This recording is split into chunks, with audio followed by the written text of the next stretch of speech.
Приветствуем вас на канале Раиса Горяченко, дача, сад, огород, цветы. Авторы канала Раиса Горяченко и Александр Волик заняты тем, что уже часть картофеля выкопана, добыта из этих груд земли, которые у нас, вот глина у нас была, и мы каждый год из сидирата сюда вносим. А в этом году у нас есть уникальная возможность, вот готовая уже соломка, чтобы внести солому. Но просто так ее не внесешь. Поэтому у Александра Федоровича уже вот есть планы, и как он дальше что будет делать, сейчас мы расскажем. Вот смотрите. Выкопали мы картошку. У нас, вы видели, какая земля, глыбы большие. И надо сделать что? Чтобы здесь солому закопать, надо сделать плугом эти рівчаки. Лунки туда, такие большие, лунки, глубокие. Да, глубокие лунки, чтобы туда вложить солому. А чтобы вложить соломы побольше, надо сделать, естественно, ее поглубже. И что мы делаем? Там, где мы копали картошку.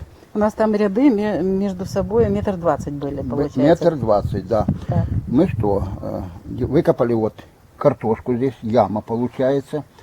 Меряем, сколько здесь, 60 сантиметров, наполовину 30. И вставляем колышек. Для чего? Когда мы пройдем фрезой, натянем веревочку, потом отметим, и здесь плугом будет удобно проходить. Ну что тут мягкое, мы уже копали. Здесь копали, здесь получается яма. И в этой яме легче плугом поднять слой земли. Потому что здесь рядом земля глина. Еще раз хотим битая. показать, какая у нас земля. Это почти что цемент. А ну покажи, как тяжело. Мы очень долго копаем ее, потому что приходится заниматься добыванием. Вот какие глыбы. И все это нужно привести в порядок. Дождей у нас не было, по-моему, еще в июле. Был дождь в начале, и все. Вот, представляете себе, вот такая глыба. И вот это нужно привести в порядок для того, чтобы в следующий год здесь была пушистая земля вместе уже с соломой. Ну что, мы спешим это сейчас делать. Вот, что у нас в огороде. И мы здесь получаем еще замечательный урожай картофеля. И не только картофеля. Прежде всего, пока там будет готовиться участок, для того, чтобы заделать солому, мы еще готовим раствор. Беру литровую банку кукурузной муки произвольно. Пусть она перемешивается. И сюда же добавляю, у меня вот 4 литра, здесь 50 литров. Значит, неполную налила. И сюда добавлю, это триходермин. Вот сюда же все бутылки. Это солнышко здесь, но мы сейчас накроем все. Просто здесь тепленько. У нас уже немножечко похолодало. Так, и все 4 литра сюда. И еще сюда у меня старый компот. Чтобы вкусненько им было. Чтобы быстрее развелись. Вот. А это один раствор. Сейчас еще добавлю, чтобы не терять время. Сюда еще 3 литра добавлю трихофита. И будем делать второй раствор. Так, я перемешала. Здесь у нас уже готовится триходермин. Очень хорошо. А теперь засыпаю. У меня вот в холодильнике есть вот такие 100-граммовые 2 пачки. Не жалею. Вы знаете, больше лучше даже. И засыпаю их сразу же. Еще одна бочка. Их вместе не соединяю. Нам нужно, чтобы они отдельно работали. Сюда же у нас помещаются остатки вкусняшек и старые закатки. Перемешиваем. Вот так. Даже не полные, потому что начнет бурлить. Все. Сахар тут есть. Есть над чем работать. И теперь накрываю. Главное сейчас накрыть, чтобы солнце сюда не попадало. Не лучи не должны попадать. Все. Накрываем. Все. Готовится. Теперь можно заниматься. Так, вот поставил фрезы. Они измельчают вот эти вот куски земли так называемой разбивает. Для того, чтобы она была пушистая, мягкая земля. А это мы делаем для того, чтобы потом нарезать вады, ямы. Для чего? Для того, чтобы укладывать солому. И чем глубже будут эти ямы, тем больше соломы, больше удобрения будет. Мгм. Сейчас вот в общем, надо разбить вот эту груду, огромные эти. Да, мы разбиваем, она будет пушистая. И потом, когда солому уложим, будем засыпать. И оно получится как пушистая. Но вы посмотрите после работы фрез, какой этот участок будет. Вот как нам помогает наш помощник, наши лошадки трудится. Вручную я даже не представляю, как это можно было бы. Вот, выравнивает, разбивает груды. Очень тяжелый труд.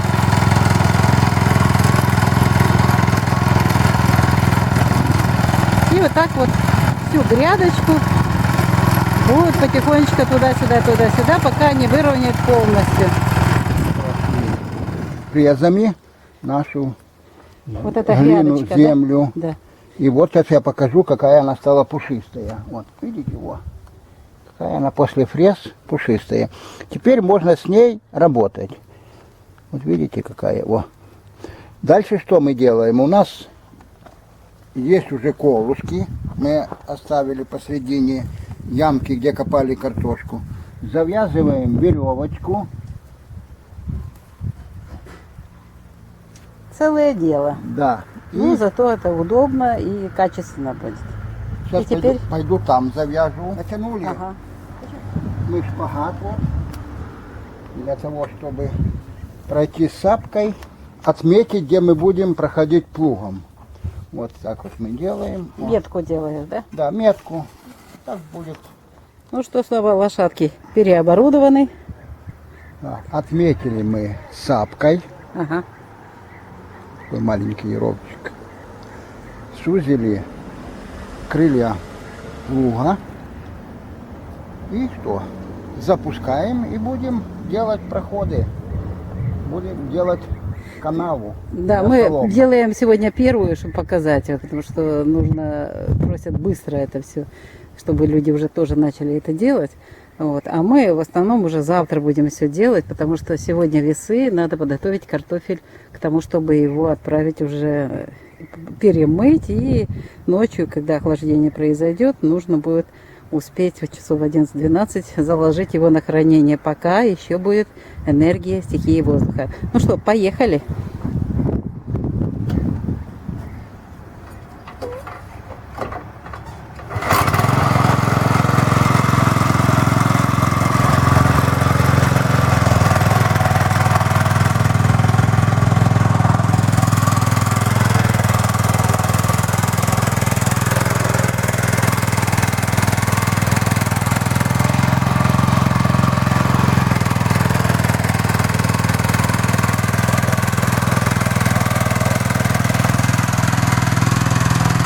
Вот она такая лунка, пока первая.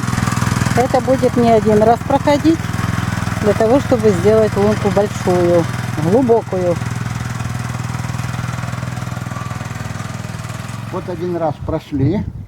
Теперь что делаем? Разводим крылья. Чтобы Ага. земля, лунка пошире делалась, да? И поглубже. Пошире, поглубже. Сейчас будем смотреть. Это целый процесс творческий. Вообще ко всему нужно подходить творчески. Ведь когда знаешь, что конечный результат экологически чистая продукция, здоровье земли, потому что для земли очень важно тоже с ней. Вот она любит, когда ее причесываешь, убираешь, очищаешь, затем ее кормишь. Это очень важно. Так, готово, пока я рассказывала? О. Заводим.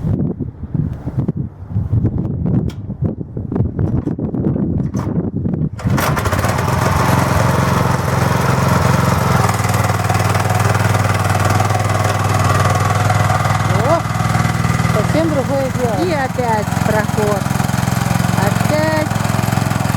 Ой, как нравится эта земелька.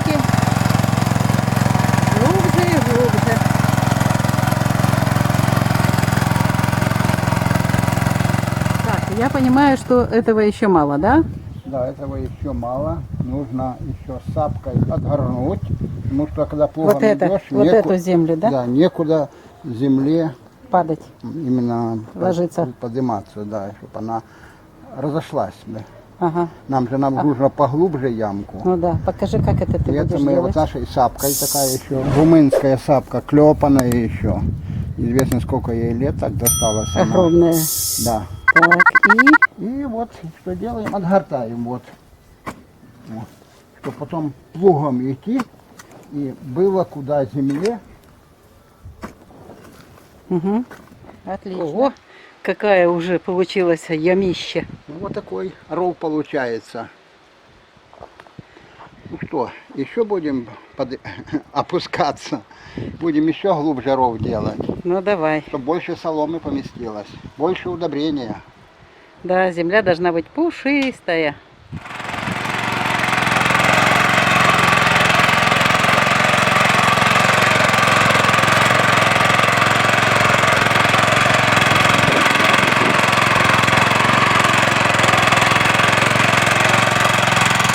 Что у нас сзади получается?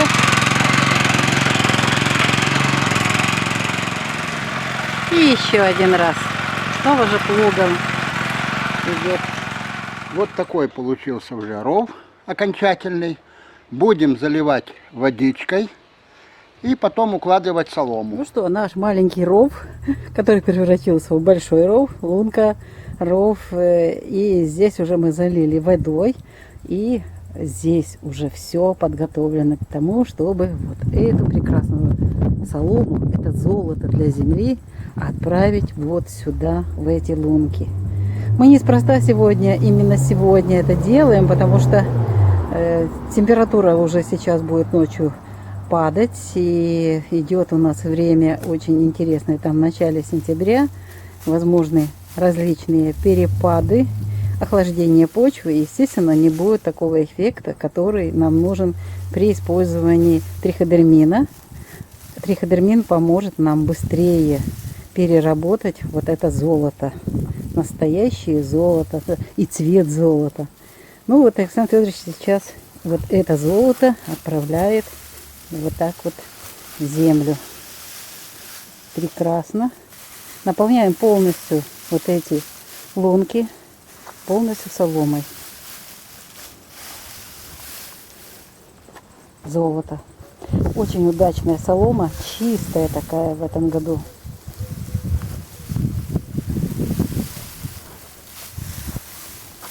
Так вот, температуры сейчас будут уже падать, а нам нужно, чтобы триходермин от плюс 14, он и выше, хорошо работает плюс 18.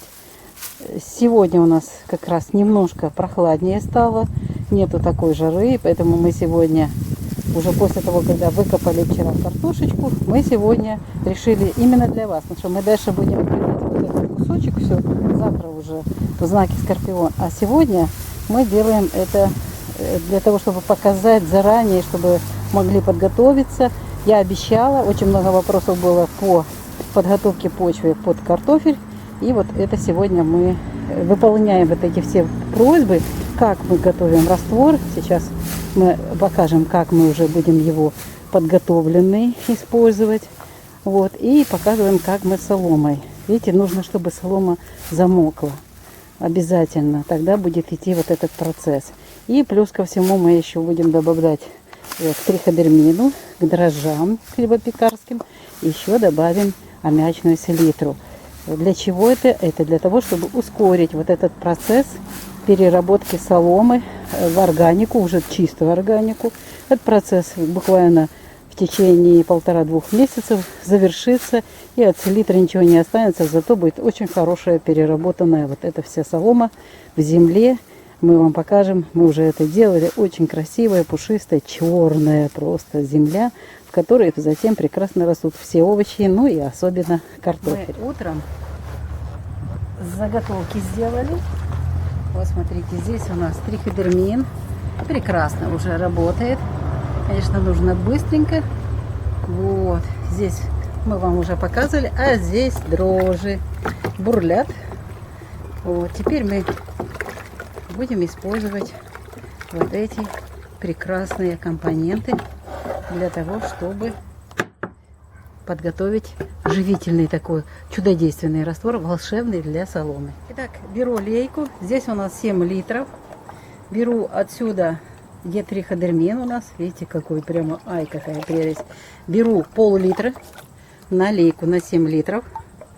Если лейка на 10 литров тоже. Но здесь должно быть...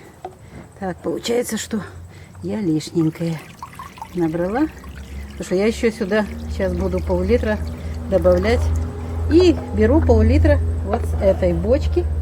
Вот смотрите, какая здесь красота. Единственное, что надо его... вот так вот. Надо обязательно процедить. А так долго это будет процесс. Вот смотрите, что получилось. Брашка. Вот это и есть брашка. Дрожжи. И все, что там у нас было. Так, снова много получилось. Немножечко. Оно у нас так лучше вот сюда. Наливаю. Я сделала место для того, чтобы сюда добавить 5 ложек. Сейчас мы переместимся на землю. Идем сюда. Вот так вот. Вот. Почему добавляем? Смотрите, аммиачная селитра. Раз. Это меня учили, кстати, и очень мудрые старые агрономы. Вот селитра, когда ты ее осенью вместе с соломой ставишь в землю, она очень полезная штука. И никогда не будет потом уже, вот как все считают, минеральное удобрение, это яды. Ну, мы их при выращивании не используем. А вот при подготовке почвы это уникальная вещь. И теперь, вот важный момент, нужно, у нас уже солома мокрая. Сейчас селитра уже растаяла, да. И теперь проливаем, просто-напросто проливаем сверху. Она мокрая, сверху мы сюда как раз вот эту солому добавляем триходермин, который будет трудиться, дрожжи, а также селитра, который будет ускорять многократно вот эти процессы работы. Ну вот на эту вот часть нам хватит 7 литров. Мы сейчас вот это все прольем. Мы уже это делали, и оно очень хорошо получается. Надо, чтобы вся соломка проходила. Конечно, солнце, но что делать, у нас другого сейчас, другой возможности нет. Мы сейчас же будем ее накрывать. Вот так. Все проливается. Ну вот практически у нас все и готово. Так, там забилось чуть-чуть. Мы сейчас откроем. Самое главное, что вот у меня на эту лунку должно уйти вот это количество всего. Вот это количество такого волшебного настоя, эликсира, который поможет переработать солому в ближайшие 1,5-2 месяца. Так надеемся, если не будет мороза, этот процесс будет дольше. Поэтому мы спешим сегодня это все сделать. Ну а теперь следующий агроприем в этом деле. Грабли.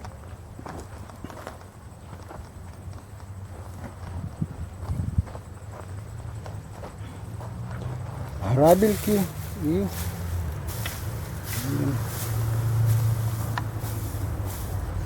Снимаешь?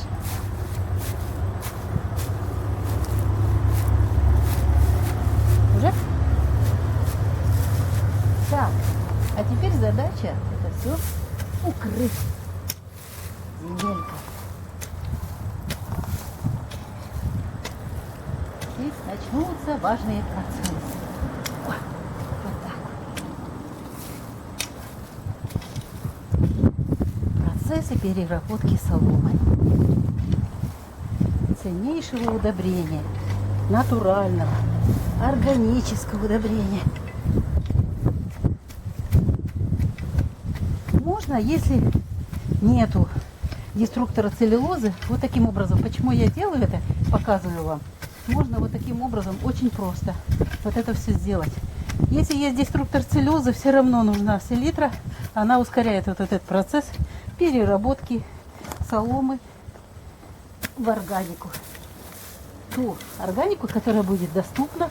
А в соломе у нас есть очень много важных микроэлементов, которые очень важны для выращивания затем овощей.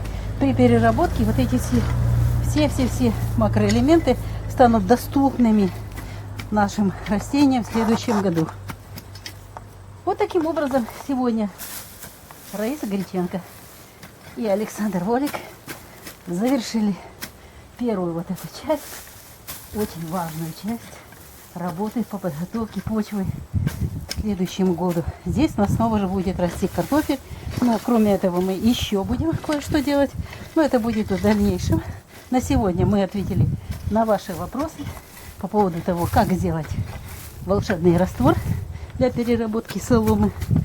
И, естественно, как этот весь процесс провести, чтобы как можно больше соломы было переработано, подготовлено для вот этой работы в землю, чтобы как можно больше в землю ее. Вот так вот.